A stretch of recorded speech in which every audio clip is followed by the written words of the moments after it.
Good evening, good morrow, and good day, and welcome to another edition of Slice and Dice.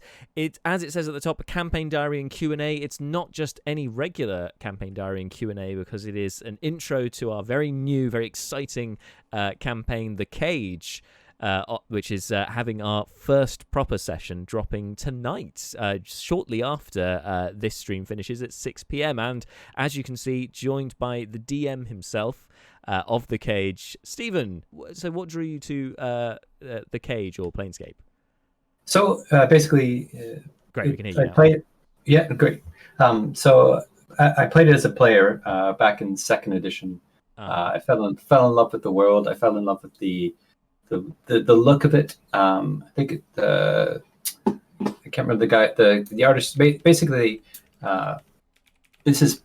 this predates Wizards, I believe, so it was still TSR when it first came out. Mm-hmm. And the artist, Tony, and I can't remember his last name, apologies, he created the look for Planescape. And to me, that look, sort of, it's so unique to D&D, and it's also, it adds such an amazing sort of visual that you can't help but enjoy it. And then I really enjoy the idea of this sort of city that sits outside of the multiverse, but it is sort of connected to the multiverse, and it's connected by what's called portals. These portals are controlled completely by the Lady of Pain, who is an entity sort of unlike all other entities. There isn't that much known about her. She is known to be an uncaring entity that only cares about keeping Sigil itself safe. She will take the not characters, but anyone sort of who crosses her will get sent to the mazes. The mazes are sort of never-ending dungeons that notably have an exit. So she does give anyone who she sends there a way out, and some have escaped the mazes, but most are never heard of again. And her history as well, she is thought to either be possibly a god, or most likely a demon that has ascended to become this person. In the Planescape campaign itself, because this is second edition, it ran for quite a number of years, and then I believe it was Wizards closed it with the faction war. So there's something that's known in the city that she sort of allows to keep the peace of these 15 different factions, and they all sort of have different beliefs. One of an example of one of the factions would be the Doom Guard, which as a player I love them just because they were a very nihilist philosophy where they believe the universe itself is crumbling. So let's help it along. Let's end it all. And then you have other ones like the Harmonian, who are basically the lawful good paladins, who are basically the police of Sigil. They sort of try to keep everything in check. And then on top of them, you also have another group called the Mercy Killers, who they run the prisons. They believe in law, but it doesn't have to be lawful good. It can be lawful evil, lawful neutral. They're pretty much, as long as the law, as they see it, is held up, is done. They don't mind. And So that's sort of the Planescape. What I like about it, it kind of also gives you the infinite ability to do anything you want in the realms, because these portals are connected not just to the, say, the prime material planes. Then this is not just the Taural, but it's also connected to, there's Dragonlance, there's Eberron, there's even Birthright. I think you can connect to Dark Sun as well. But you also have access to the outer planes, which include all of the homes of the gods and various character. When you play on the primes, you have this idea of when you die, you go to where your god is and you live out your days. That's one of the interesting things about it as well, is people who are planers have chosen not to go there, because you could just potentially go to where your nirvana is and never leave. So it leads to that question of why you don't just go there. Why are you going around the planes? And then, sorry, rambling a bit. No, not at all. Carry on.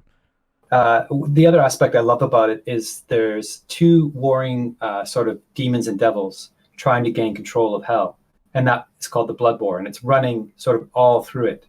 And so they are trying to gain control of Sigil. because it's something that they can use to help win the blood war.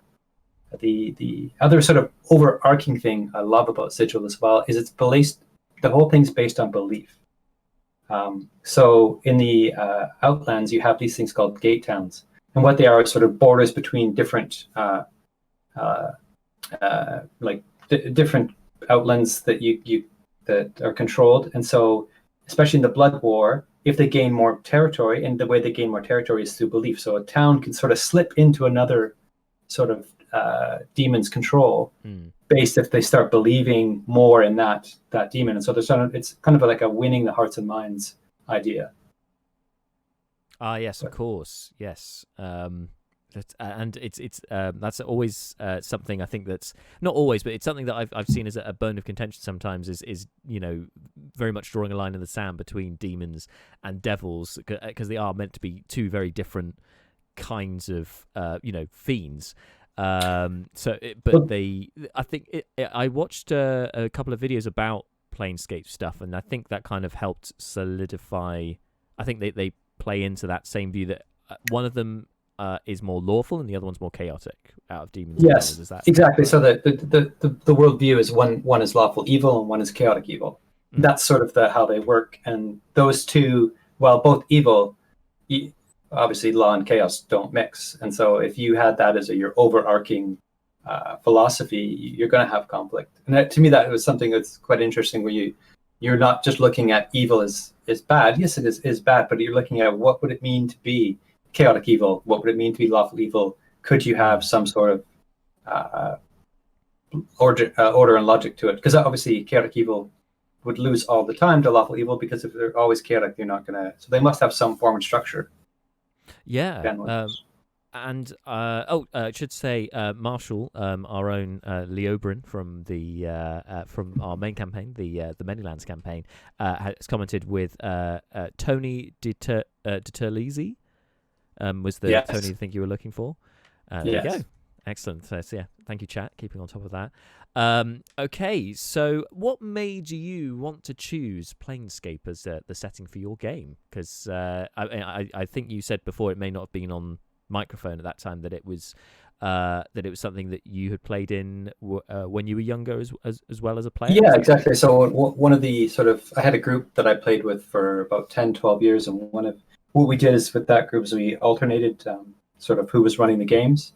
And we had one guy who he chose this world, because it's sort of all worlds, but he chose to run this, and it was just, I really liked the concept of a sigil. I liked the way it looked, the sort of feel of it, that sort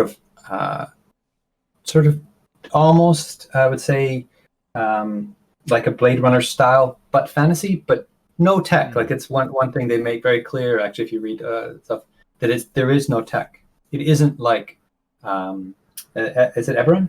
The one that's sort Eberron, of yes, tech magic. yes, yeah. So I mean that guns and things, yeah. Yeah, and it's very much using it. I also like that concept as well. Is if you had magic around for 2,000 years, you would have developed like golems that were doing things for you. That you would have been using magic to make lives easier.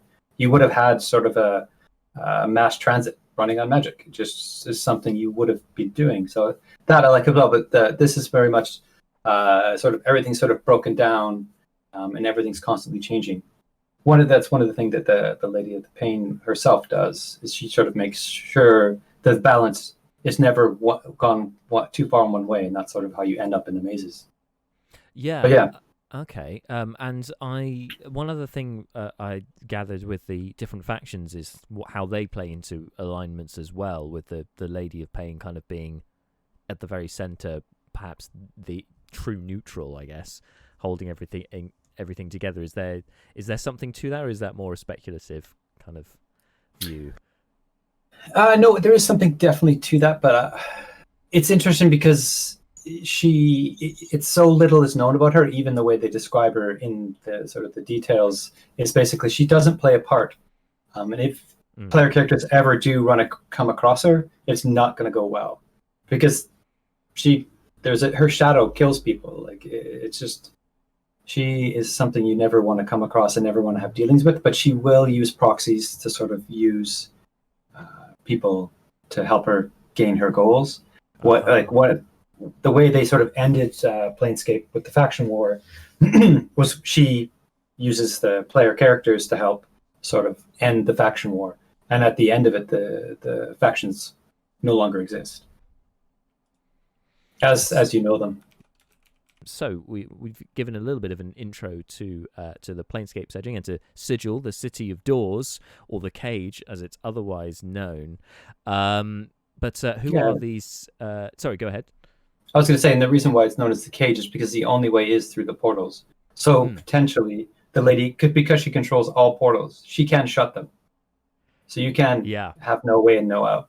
The other part, I was going to say, the Lady of Pain is completely like got to be a pretty damn powerful being if she can keep the literal gods out of Sigil. That's you got to be pretty strong to be able to do that.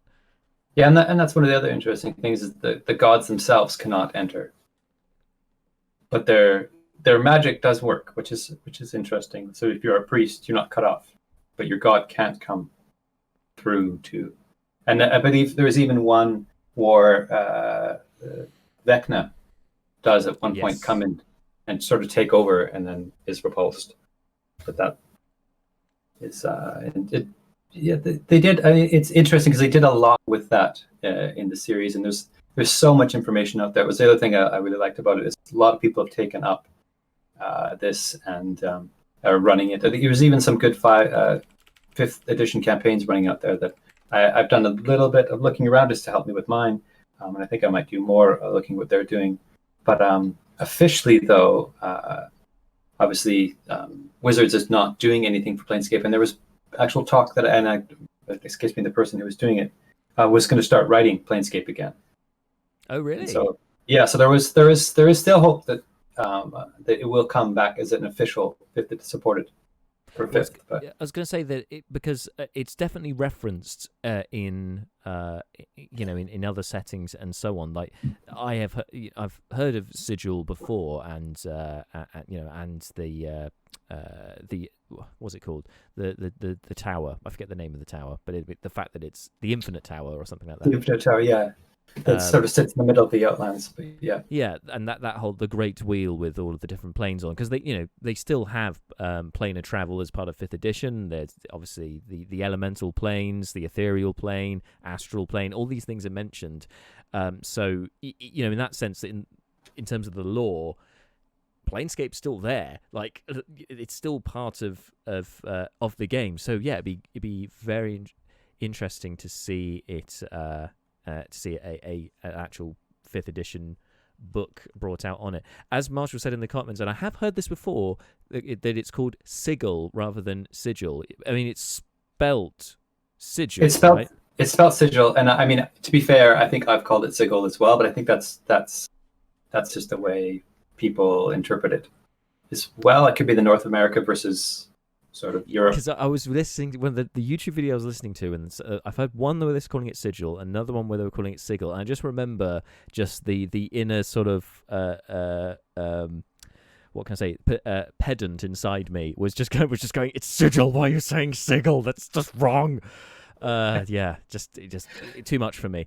Anyway, moving on, because it may be that I was incorrect there, and it is actually Sigil. Marshall says it's pronounced Sigil in D&D. Well, okay. Well, again, it is I think it's a North American, because it's North American. Its origins sort of that's where it's from. But it's funny though, because I remember there was an episode of where Matt Mercer was saying Sigil saying Sigil instead of Sigils, and the players were making fun of him for it. But I see. Well, you see. I think it could be a transatlantic thing, possibly, but I guess we can. They enjoyed his pronunciation so much it made. They enjoyed his pronunciation, so made it canon, is what Marshall said. Well, thank you for that. I'm gonna have to take a little while to now reprogram my brain to say Sigil instead of Sigil, but it's written Sigil. Okay, it's fine. We'll just call it the City of Doors or the Cage, and then the Cage. Then you're fine. Then you're fine, because nobody's going to say no. It's actually the Cage. No. Well, it's not well. It's. I mean, the word. This is a bit off topic, but the word. Decal. Mm-hmm. So the province I'm from, and it's pretty much this province only. We call it decal. Yeah, I thought you were going to say that. Yeah, these just pronunciation is a funny thing, isn't it? And it does vary from territory to territory, because accents come into play as well, and it's just and then you start borrowing from other languages. And you know what? Let's not fall down into this spiral of hellish phrases. Yes, famous actor Nicholas Cage. Nick Cage. Yeah, brilliant. Anyway, let's move on from that, shall we? Enough about Sigil or Sigil or however you want to call it. Let's talk more about this intrepid band of heroes or misfits or whatever you would call them. The player characters from the campaign. I think probably, if you don't mind, Stephen, get your thoughts and sort of initial bits of information about the characters. We'll go in alphabetical order. So we'll start with the one and only Belmine. So interesting beginnings for her being introduced to the group, having dreamt about Carapticus and then seeking him out. What can you tell us about Belmine?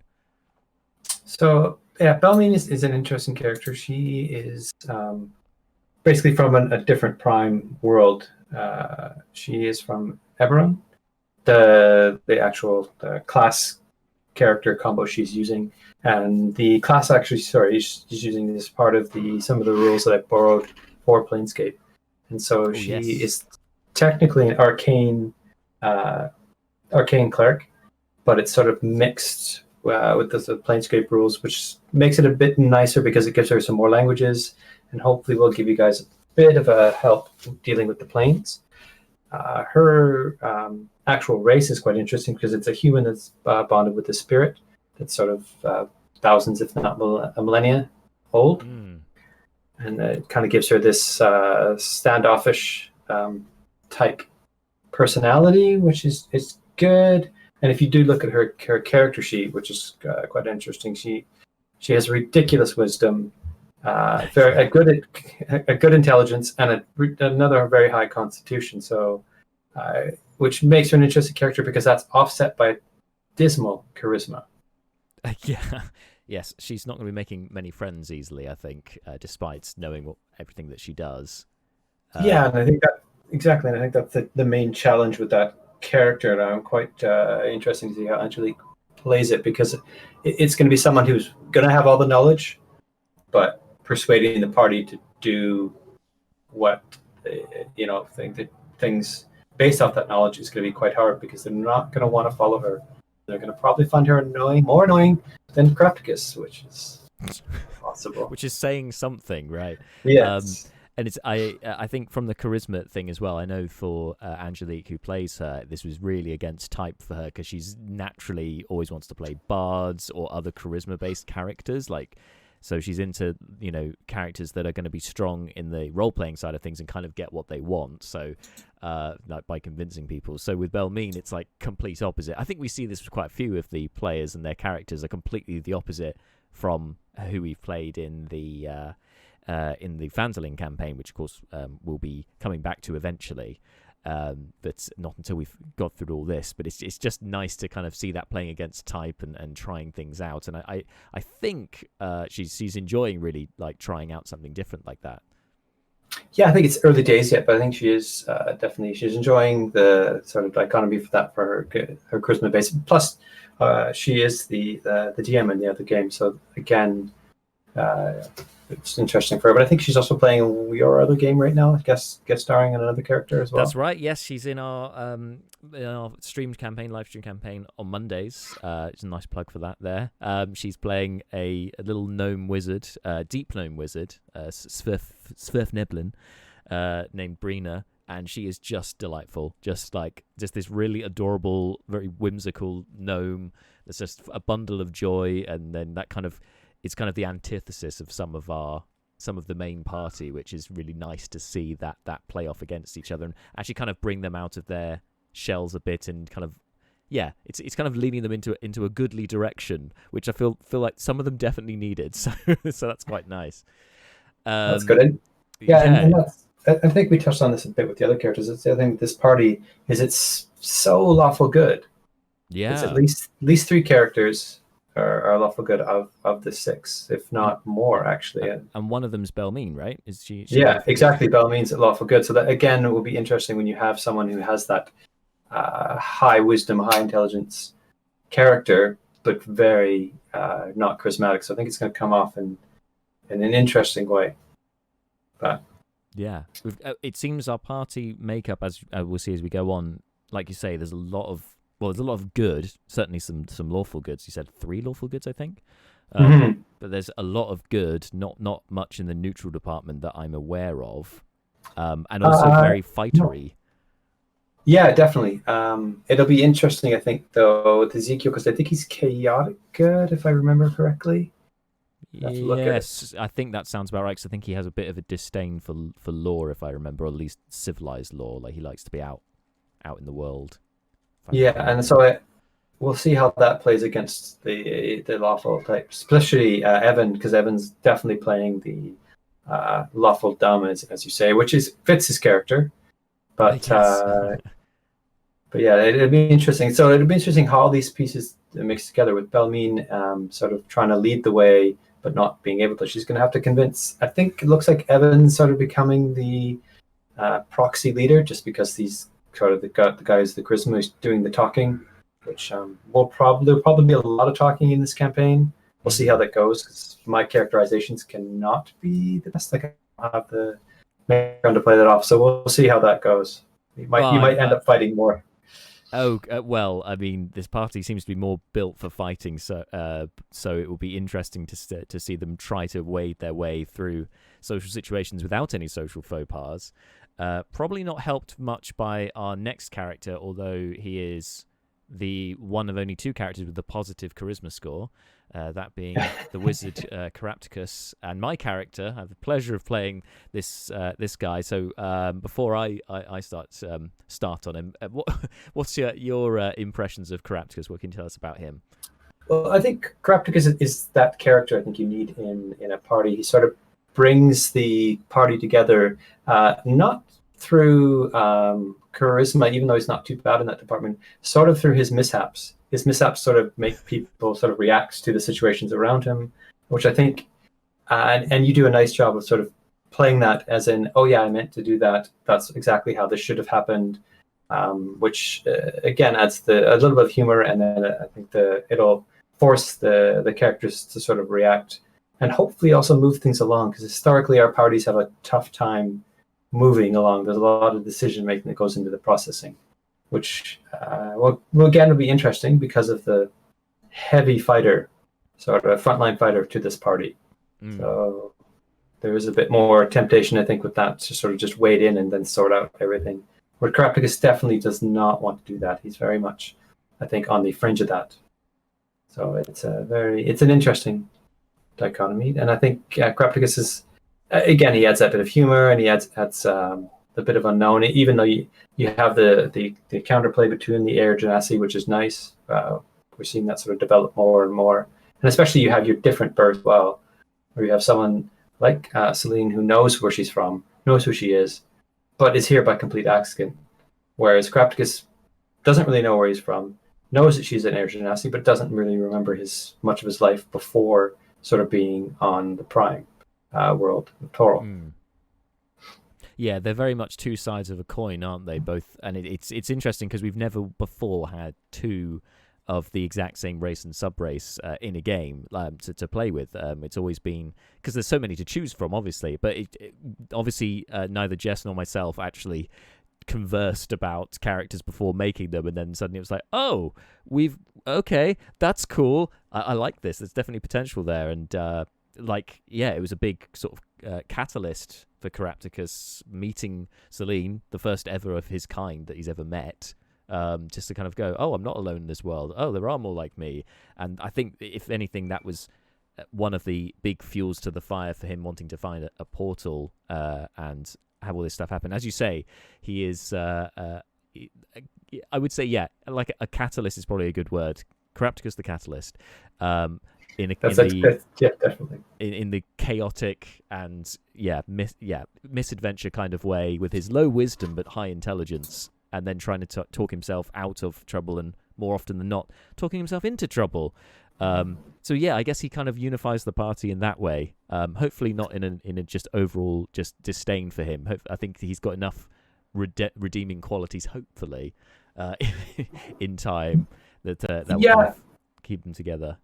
And I think definitely, I think he's already proved himself useful, and I think as going forward, being sort of the only true magic type in the party, he's going to be quite useful. I mean, yes, Belmine does and will, I think, get more magical as it goes along, but I think you'll become more useful. And hopefully the two of you and between the ranger will make up for the lack of a rogue, because I think that could pose some problems, because they're sort of the natural puzzle solvers in a way, because they have the multi-skill disciplines. Yes, that and the bards are like the skill monkeys, aren't they? They get all of the different skill proficiencies, which we kind of lack.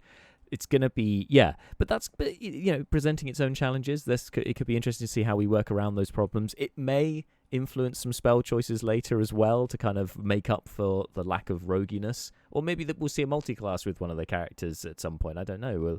I actually don't know how deep we'll go levels wise in with this campaign. It's all kind of a mystery. You don't need to spoil it. It's cool. It's fine. Yeah, I mean, it's one of those ones we'll see how it goes, because it's meant to be just sort of a one-off-ish type thing, but it lends itself naturally sort of to a much larger campaign. But I don't know. Yeah, it's one of those ones we'll see how much people want and from it, because it'll be definitely, because I do have some plans, and some plans I really want to include, but I don't even know what they're going to be, and that sort of centers around the character from Angelique's campaign, and that's Kitrai. I think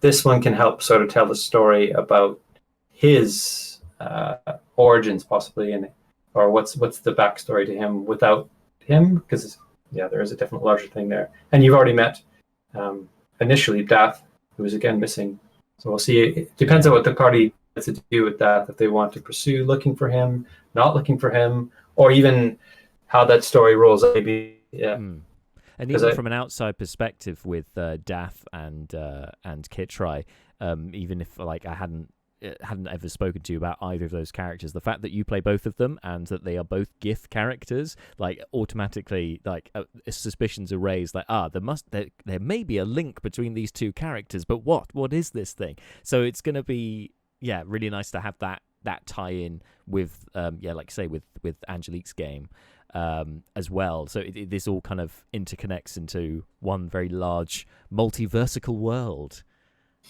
Definitely, which blends nicely to the Planescape sort of mix. So we'll definitely see how that goes. Yeah, and interesting how Carapticus gets along in this world. How he, he's definitely going to meet more Genasi plus Air Genasi just by, I shouldn't say that for sure, because it really depends where you go and what you see. But and it helps. He's one of the planar races, because again, that gives you certain advantages that the primes don't have. That's it's going to be interesting to see how we develop that as we go along, because there's already been the talk of the separation of the planers and the primes in certain skill checks and things. So it's going to be fun to play, and it's also, maybe it's an Air Genasi thing, that they both Carapticus and Selene in different ways both kind of make things happen in the party. One more through chat and one more through actions. But we'll talk on that. I guess we'll touch on that when we get to Selene. Next up is over to our, as we were talking, a fish out of water, the lawfulest of the lawful good paladins, Evan Dundragon. Right, Evan. And Evan again, is quite sort of interesting because he is sort of lawful dumb. I think Kermit or Steve is playing that character very well. He subscribes to very much a routine. Again, I think he's one of those characters who wakes up, has his porridge, does his morning calisthenics, then goes out, greets his day, puts his armor on, and and that's the way he sees the world. And he sees the world in a very much blinders on, this is the way it is. And now he's been thrown into a world where none of that's real anymore, and everything's sort of based on belief. And if enough people believe it, it is true. And that's how gods sort of live and die. And him being the paladin, I think, will be interesting for him to sort of grip the terms with that. And you've already run into some Harmonian or Hardheads, which seem like they led you astray, but I think I've added a bit of backstory in there for him. It's coming a little bit out, so it's giving you're starting to form those ties within the factions and sort of the Dizens of Sigil, as in not Sigil. It's getting Sigil. Yep. We'll I'm not going down that route again. But I think it'd be fun for Carapticus, because I've been saying it as Sigil, and I think he has as well. So it'd be fun for him, because obviously he's only ever read it in books, to then be calling it that and then be corrected and have to unlearn and to learn it as Sigil instead. It'd be a nice little touch to kind of cover up my error there. No, I think it's perfect, because again, you don't have much memory of your time before, so it's definitely something you would have But I think that if you've heard it a certain way, I think it should be pronounced that way. That would be sort of good. It also adds to how much you guys are out of fish out of water, definitely for all of the party. Hopefully, some of that will come out. You do have one sort of helper character with you guys already, but we'll see how that plays out. Yes, Scully. We needed a guide of some kind in this whole new world. So it's definitely he's a fun character anyway that's been introduced. Scully, it's good to kind of have somebody who can guide us, but equally is completely lost without us, in the sense that he doesn't have any limbs, so movement is quite difficult. So you touched on the faction stuff, as that's kind of come up in episode 1, session 1, as soon as we hit Sigil. So there are obviously, I think we talked earlier in the video actually about all the different ones, but do you think it's going to be a sense of some of the party members will be approached by certain factions? It's not going to be, but then we're all going to be together as a party, probably doing stuff for a faction, but we're not necessarily all going to be able to join a faction or the same. Yeah, well, I think because of the lawful nature of the party, I think there's only certain ones that's going to probably fit what you want them to be. I don't think Doomguard will work, but maybe Ezekiel would be a good Doomguard candidate. The Harmonian are probably good. Mercy Killers also would work probably for Ezekiel, but Harmonian especially. The Mercy Killers maybe not so much, given certain events. Spoilers for the end of session 1. Yes, but so the thing is, within a faction, you have obviously it's just a point of view. It doesn't mean you're good or bad necessarily. So Mercy's Killers themselves, I think, are overall a good organization. It's just you've come across one of them anyhow that is got other plans, and there's a bit of spoiler. The loss of the limb of one of the characters actually fits right into sort of one of the modules I'm trying to sort of adapt into it, because it just so happens there's something about it's similar. So it's interesting that's worked out. I was doing some reading over the weekend. I was like, this is perfect. I don't know how this worked out, but it works nicely in. So, and whether that actually comes to fruition. But yeah, because destiny. Yes. Yeah. But yeah, well, I don't know if I'm spoiling too much, but you're probably going to come across a Modron or two.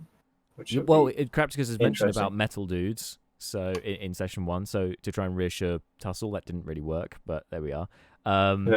So it's and Evan's reaction to seeing these things, I think, is going to for most of these alien creatures is just going to be priceless. Yes. Sorry, go ahead. No, I was going to say, sorry for Evan. It's going to be quite interesting because there is nothing more lawful than the Modrons, and so his sort of thoughts and the way he thinks, they will get right behind it. But it will be interesting because they're so out of his experience as what is alive to him. And do you have? Because I assume Kermit has spoken to you and you've done some backstory stuff. So in terms of, obviously he's a paladin, Evan. What is the deity that he follows, or is there one? I don't. He hasn't actually stated that, and I should push him on that. Yeah, I don't know that he follows any specific one. I'm sorry, I'm just going over his. I think he's Oh mentioned no, something to do with the natural world, but I can't remember. I think it's Ilmater. Ah, sorry, That's his remind me fate. who Ilmater is. I'd have to look it up myself. I hadn't. I actually knew that. He's definitely one of the Toro gods. I've definitely heard of it. I can't think what they're the god or goddess of. That's probably. But with Evan, as with because obviously we're currently level 2. So for Carapticus and for Belmine, it's like, well, we already know what subclass they've got because that was a level 1, level 2 choice. But for the rest of the characters, it's going to be really exciting to see. I mean, provided they don't die, getting to level 3, what they going to choose. That it's a big step for them, I think. Yeah, I think so too. And I was thinking about giving it to them just for sort of surviving that slimy staircase, but I kind of wanted to I think it's great now. They're fine in terms of power, so we'll see what happens and what they do with that. For some of the party, it's going to be some good changes coming. So again, Tussle herself is going, I think, can take the wild. Is it the wild barbarian one? That's sort of the new Unearthed Arcana one. Should be interesting. I don't know that one. I'm going to look it up. Yeah, it's a good. We looked it up, and I've talked about how she's probably going to need to change it a bit to sort of meet the technological mix with her. So yeah. Which she's got an interesting backstory as well, which I mean we'll get to her obviously, but I guess that's going to inform part of that choice. Yeah, as well. Exactly. And so his god is the god of suffering and martyrdom and perseverance. Sorry. Okay. No, compassion, and endurance. So it fits who he is, I think. Totally spot on from what I know of Evan. So yeah. Yeah. Oh, one last thing I should say with Evan. Obviously, he's one of only 2 characters who came from the sort of the prequel, if you like, of the Amphail Assassin. There was Dath as well, but obviously Dath is more of an NPC now in this story. Hopefully, we'll see him again. But the only other person that Evan has that he knows before the events of this portal endeavor is Carapticus, and they are like chalk and cheese. They are although Carapticus isn't chaotic, so not in in that sense by alignments, they are personality wise completely the opposite. Definitely. I think Carapticus is much more the accepting and let's explore. This is neat. This is new, and Evan is quite the I don't like new. Make this stop. Keep it the same. I like keep the control. I like what I know, and let's not expand that, please.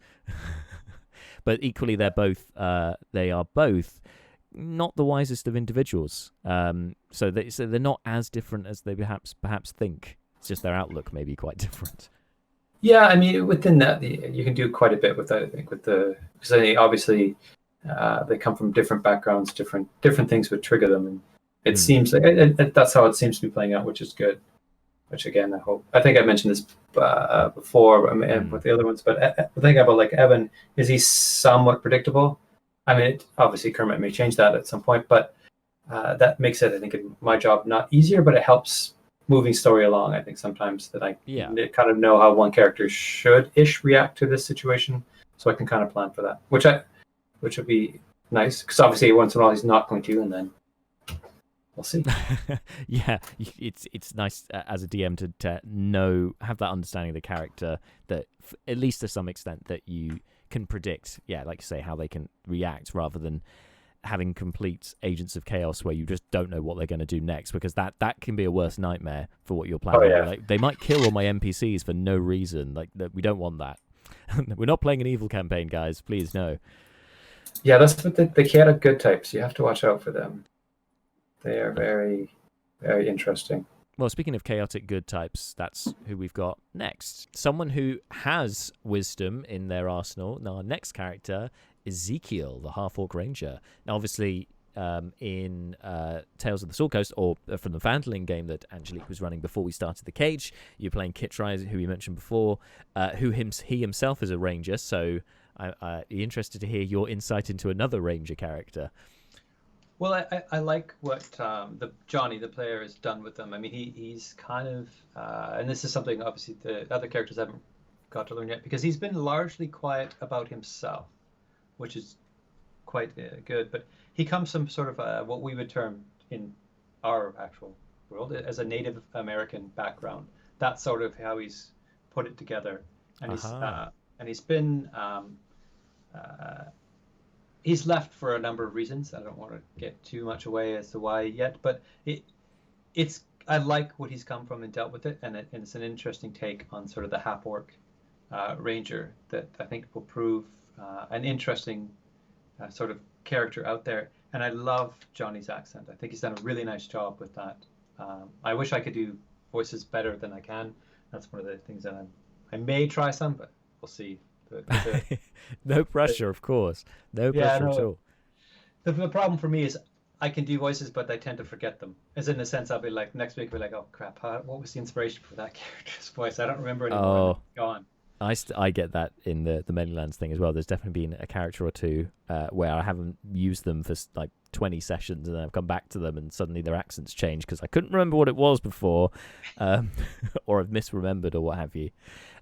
Ezekiel as well is I don't think we see half orcs as a ranger build enough, because I think that they people forget that rangers aren't all about dexterity. It's important, but they can be strength based as well, and in his case he's got both of those in his arsenal. He's kind of covered both of those. I mean, his dump stat was intelligence, which it's interesting for a ranger not to have intelligence, because you kind of need intelligence to be a ranger. But bit of investigation and that sort of thing. Exactly, yeah. It lends to that naturally. But when you look at his sheet, it hasn't really hampered him that well, and I think he's built it in a way that will be good. And it's especially vital you have him, because you don't have a rogue in your party. Yes. Which, as the sort of the first full session kind of showed you almost got defeated by a locked door. Yeah, there is the opening doors is very much a requirement in the City of Doors, and we don't have anyone who can open them besides with brute force. So perhaps in the future we might see a multi-class with a rogue dip, or maybe we'll just find some other ways around locked doors, which we can get at higher levels. Yeah, and I mean, to be fair, a ranger mixed with a rogue is very potent. You can do some good things with that, and we'll see as well, because playing the ranger as well, the ranger class itself feels a little bit unfinished. It feels like they could have done a bit better with it, especially when you compare it to what you could do with a fighter mixed with, say, even a rogue or even a wizard. Like those combinations, you could kind of make up for the ranger bits. Like a combination of fighter, rogue, druid, that sort of thing would give you. I think that's one of the main things that's kind of lobbied against the ranger. In fact, I covered this more about the ranger in the first Don't Believe the Hype video on YouTube, which hopefully I'll be doing a second one. I should be working on a second one possibly next week, actually, but I'll keep everyone posted on when that comes out. But yeah, the ranger, out of all the classes, I think unfinished is probably a good way of putting it, because I don't think the features that it's got are necessarily bad. It's just that when you look at it then compared to some of the other classes, some of it doesn't always, but can have a danger of being squandered or not utilized. Like they can be a bit too conditional, I guess, with some of their features. Fortunately, sorry, go ahead. No, I didn't mean to cut you off. No, I was just going to say, fortunately, with the Ezekiel, I think that he definitely has that role to fill and can be very much utilized as a ranger with his tracking, his stealth and that sort of thing, like those kind of skills that he has, and also being aberrations as a favored enemy, could well be useful. Yeah, it definitely could be that, and that's something. I mean, as the DM, I want to try to make each character have their day. I want to try to balance it as well. I mean, yeah, I want people to enjoy the time they're having. So forcing them to take characters they wouldn't want doesn't seem something I would want to do, and I'd like to have them feel that their character was got to contribute sort of each session, and even sort of with that first session, even though it was a pretty sort of puzzly trap type situation, I wanted to end it with sort of a major fight, which is something you would do anyhow. And the reason why I wanted that was so that the characters that were more sort of that they would feel that they really contributed. And in the end, I mean, you had to have that. You needed them, and that I think will lead to the next two characters really, because that's yeah, I was going to say 100%. Yeah. The one thing about this party as well, which is I found surprising, especially compared to our other campaign we were both players in, is the sort of frontline fighter heaviness of this party. Yes, there are so many frontline characters. We have a barbarian, which I haven't touched on yet, the fighter, which we're bringing up now, a strong ranger, and of course our paladin. So that's four quite big hitters, and then you've got the cleric and the wizard at the back. And even the cleric itself is more. I think she's become more offensive as she plays this character. It doesn't seem like it's going to be. So it'll be interesting to see how that dynamic works. Oh yeah, 100%. Clerics can do all kinds of frontline stuff if they want to, depending on various things. But they've got such an arsenal of spells to choose from, as well. Being they can change it daily from their entire list. That's why I've never touched a cleric, really, apart from one time for a one shot, because I just thought that's too much choice. I'll be paralyzed with choice. As Pavel says in the chat, wizards can hit big too, though. Yes, they can. Oh yes, yeah. The glass cannon. I mean, yeah. That's always been the sort of big complaint people have had about D&D, is that at the higher levels, wizards just sort of take over the show. It's interesting when you look at that, because obviously the damage they can do, especially to multiple foes, is they can completely higher levels. They're bending reality to their will. It's just insane with the spellcasters at higher levels. Not sure if this campaign will get to that higher level, but certainly I'm certainly hoping it for my character's sake at least, that we get high enough that he can do some cool shit. Speaking of cool stuff, though, as you were saying, our more fightery characters. Here we are with Celine, the fighter, and notably the second Air Genasi in the party. We're not used to having two characters who have exactly the same race and sub-race. So this campaign, by coincidence, ended up with two. Which when it happened, I was like, oh, that's interesting, because I sort of gave you guys the option of pretty much picking any race from anywhere you could find it. As long as it was a sort of accepted source, then it was all yours. So yeah, having two characters the same is interesting. It's nice because there's obvious things you could have done. You could have done the brother-sister thing. You could have done some sort of relation. I mean, maybe in the end there may be some sort of connection, but you haven't. So they're just randomly two Air Genasis that happen to upon each other. I like to think it was destiny that they should meet. Yes. Ride, destiny ride. But yeah, it's and I like her character. Again, she provides a foil to the whole party. She's a very much like, I'm just going to do it because I want to do it. She's very curious, very much likes to try things out. I mean, obviously the nickname of I Just Poke It, or sort of the catchphrase of I Just Poke It, is now hers. Yes. Which is, you'll see even more of that in the session when we release it, guys, at 6:00. So not far away. But yeah, you'll see with Celine that she really is, the curious kind of cat of the group that just wanders in and just knocks things over because she feels like it.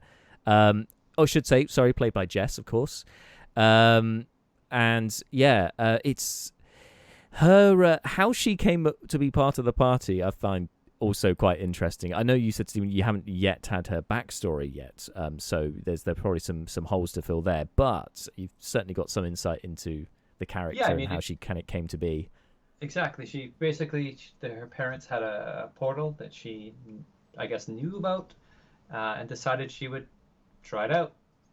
Ended up sort of with this ragtag trying to get back to that and she comes from a high noble birth, and now she's hanging out with pretty much the lower middle, I would say, type characters who don't Yeah.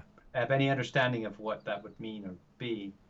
And it's a nice, again, it's a nice dynamic. I think everyone has sort of looked at their characters and brought something different to the table, um, and you get some stereotypes thrown in there, but I think that's what you need. You need something to sort of build the frame around, and Yeah. then you go from there, and it works well. And yeah, I think Jess has done a really nice job of sort of fleshing out the differences between the two of you, and there is a bit of rivalry between the two, which is nice, I think. And I think Carapticus is interested in why there's another Air Genasi, because again, he doesn't know where he's 100%. from, Yeah. where, Yeah. his origins, and yet here's someone just like him who he hasn't seen for as long as he can remember. Yeah. Again, it's a different dynamic layer between. Yeah, and it's again so it's the first of his kind that he's ever met, that he knowingly has met, and equally they are the complete opposite ends of the wealth and status spectrum. Her being this noble fighter, him being a very poor wizard. Like, it's just there's something really really nice about it, about that dichotomy, I guess, and how they, I guess, are the opposites, but also quite similar in certain respects. I mean, they both have dumped wisdom, not just anything Yep. else.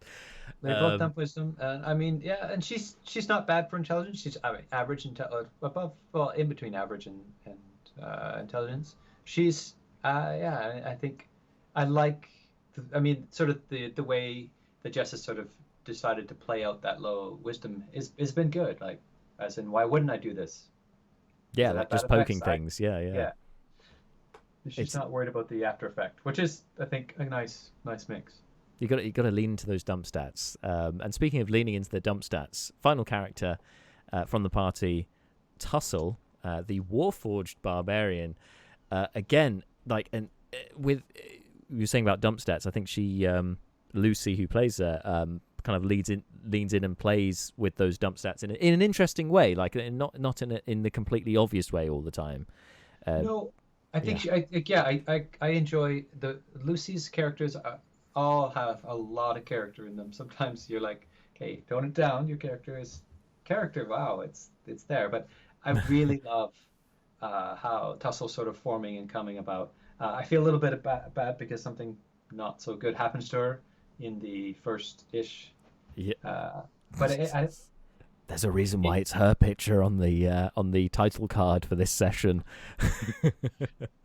But yeah, I'm enjoying that character a lot, and I think the plans she has for her, as well as sort of the third level change she's going to apply, will suit her. And even the way Lucy approaches all of her characters, she always adds in so much detail. Even with her backstory, she didn't just give me her backstory, but she gave someone else's backstory as well. So she has someone to like help her backstory along, and so you help understand how it's working. And yeah, it's good, and I think it's very interesting to have a Warforged barbarian. They seem like they shouldn't go together, but I think Lucy's done a nice job of making it obvious that yes, they do go together. Like, it's perfect. Like especially with the details between the two sets of eyes and the lights, I think it adds that nice visual level to it. You don't get a lot of the time, when you're just talking through theater of the mind type things. Yeah, that's certainly true. I think there's the stereotype, I guess, with Warforged because of their natural ability to incorporate armor into themselves. I think that's why perhaps people go, wait, why would you go barbarian? Because they can go unarmored. And it's like, well, yeah, but Warforged, like, it just works really well. There's a Terminator vibe to the character. Like, I was half expecting it to be introduced via some kind of portal, just like, teleporting in. But alas, not that literal. But still, like you say, with the eyes and things like that. And in terms of her backstory, I know obviously you can't give too much away. But she's not, obviously being a Warforged, how she arrived. She's not from the from Toril, from the material plane. No, she I think originally is from Eberron, but she spent some time in the Feylands as well. I believe that's where she was. Yeah, that sounds right. I think she says, the Feywild. That's right. So In session 0, yeah, she did. She did say that. Yeah. Because which again I think adds that mix now where you've come from someone that's highly magical and technological to something that's just magical, and where she's picked up some sort of artistic traits to her character. Her character likes to paint. A nice mix in there, and she's thought about and fleshed out her character well, and we'll see how it all plays together, because I think she is the other lawful good. Aha. Well, that was 2 of them. The third one. Oh no, Sir Alignment's not there. I swear it was her. But was it Ezekiel, maybe? Or Celine, lawful good? Possibly Belmine. Carapticus is neutral good. I can tell you that much. I know that much. But yes, the barbarian who paints. Celine. Aha. The barbarian who paints Tussle. Hopefully not with blood, but maybe at some point. I guess we'll see. Hopefully, guys, that's given you a nice intro into the characters in the campaign. Apologies for the issues we were having with tech. Absolutely no idea what caused that. I will try and get this all edited together, though, into one video that we can understand to upload to YouTube later. But speaking of YouTube, kicking off right now is the first ever session of the Cage, the first session proper, session 1, which is titled Mirrors. Go check it out. It's the premiere is starting right now on YouTube.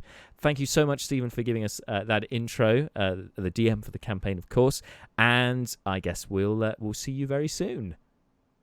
Thank you very much, Jack. It's good. All right, thanks. And yeah, as to all of you at home, get on that premiere and hopefully come join us on Monday for the next episode of the Mainlands campaign. So many campaigns, so little time. Anyway, good night, everyone. Have a good weekend and stay safe.